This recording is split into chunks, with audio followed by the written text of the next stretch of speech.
Hello everyone, আসসালামু আলাইকুম। আমি এখন পইবিসির পুরপুরি করব শুটকি দিয়ে। আমি প্রথমে শুটকিগুলা ভেজে নিব। একটু ভাজা ভাজা হয়ে আসলে আমি দিয়ে দিব একটা টমেটো কুচি আর কাঁচামরিচ ফাড়ি।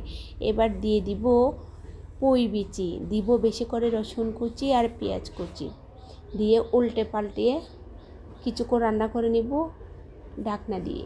ঢাকনা উঠিয়ে দেখি আমার 50% হয়ে গেছে। এবার দিব লাল মরিচ, হলুদ, ধনিয়া আর জিরা, একটু নেড়ে চেড়ে দিব।